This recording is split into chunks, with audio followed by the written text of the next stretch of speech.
23 হিজরি 644 খ্রিস্টাব্দ। মসজিদে নববীতে ফজরের নামাজের মুহূর্তে আচমকা হযরত উমর রাদিয়াল্লাহু আনহু এর উপর হামলা হওয়ার পর তিনি মাটিতে লুটিয়ে পড়লেন। আর আক্রমণকারী ফিরোজ মসজিদ থেকে পালাতে চাইলে মুসল্লিরা তাকে ধরে ফেলে। নিজের ভয়াবহ পরিস্থিতি বুঝতে পেরে সেই একই খঞ্জর নিজের গলায় চালিয়ে ফিরোজ আত্মহত্যা করে।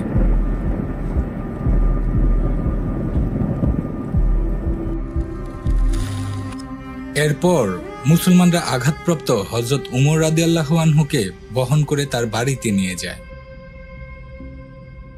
বাড়িতে পৌঁছে তাকে খেজুরের পানি এবং দুধ পান করানো হলো।